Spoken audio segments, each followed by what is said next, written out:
അവർ കൺമുന്നിൽ എത്ര തെളിവ് കാണിച്ചു കൊടുത്തിട്ടും രാജാവും പരിവാരങ്ങളും അവരെ അംഗീകരിക്കാൻ തയ്യാറായില്ല. വളരെ സുതാര്യമായ കാഴ്ചപ്പാടുകളെ ഉൾക്കൊള്ളാൻ അവർ മനസ്സ് കാണിച്ചില്ല.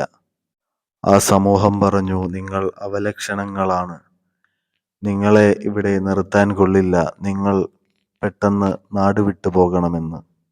അപ്പോഴാണ് ഈ രംഗം കണ്ടുകൊണ്ട് ഹബീബുൻ നജ്ജാർ എന്ന മഹാൻ ഓടി വരികയാണ്. വജാഅ മിൻ അഖ്സൽ മദീനത്തി റജുലുൻ. ഖുർആനിന്റെ ആ പരാമർശത്തിലെ റജുലുൻ എന്ന ധീരതയുള്ള പുരുഷനായി അവിടെ പരാമർശിച്ചത് ഹബീബുൻ നജ്ജാർ റളിയല്ലാഹു അൻഹുവിനെയാണ്.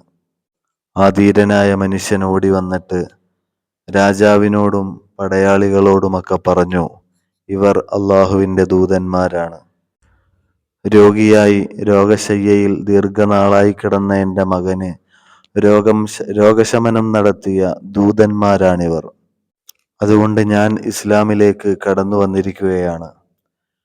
മുഹമ്മദ് നബി സല്ലല്ലാഹു അലൈഹി വസല്ലമ തങ്ങളെപ്പറ്റി, വരാനിരിക്കുന്ന അന്ത്യപ്രവാചകരെ പറ്റി പൂർവകാല വേദങ്ങളിൽ ഞാൻ വായിച്ചറിഞ്ഞയാളാണ്. അതുകൊണ്ട് സമൂഹമേ, ഇത്തബിഉൽ മുർസലീൻ, ഈ മുർസലീങ്ങളെ നിങ്ങൾ അംഗീകരിക്കണമേ. എന്നാൽ വസ്തുതകളൊന്നും വിവരിച്ചിട്ടും രാജാവ് അനങ്ങിയില്ല. അവരെ കൊന്നുകളയാൻ തന്നെയാണ് രാജാവിൻ്റെ തീരുമാനം. താൻ അനുഭവിച്ചറിഞ്ഞ അള്ളാഹുവിൻ്റെ സൃഷ്ടി വൈഭവങ്ങളെപ്പറ്റി ഹബീബുൻ നജ്ജാർ റളിയല്ലാഹു അൻഹു വാചാലനായി.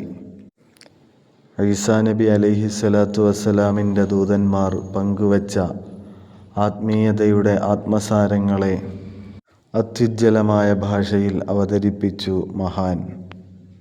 ഞാൻ എൻ്റെ റബ്ബിനോടൊപ്പം നിൽക്കാനാണ് ഉദ്ദേശമെന്നും താൽപ്പര്യമെന്നും തീരുമാനമെന്നും ഹബീബുൻ നജ്ജാർ റളിയല്ലാഹു അൻഹു ഉറക്കെ പ്രഖ്യാപിച്ചു.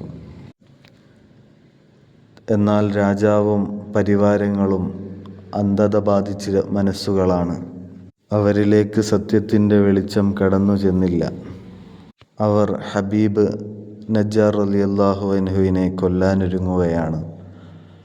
മഹാനവർകളുടെ വയറ്റിൽ അവർ കൂട്ടം ചേർന്ന് ചവിട്ടുകയാണ്. മഹാനവർകൾക്ക് സാരമായ പരിക്കുകളേറ്റു. അവിടുന്ന് വിയോഗം വരിക്കുകയാണ്, ഷഹീദാവുകയാണ്.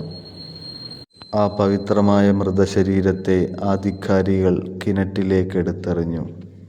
എന്നാൽ സ്വർഗത്തിൻ്റെ സുന്ദരമായ അനുഭവങ്ങൾ തഴുകിയ ഹബീബുൻ നജ്ജാർ റളിയല്ലാഹു അൻഹു സ്വർഗലോകം കണ്ട് സുസ്മേര വദനനായി പരലോകം പുൽകുകയാണ്.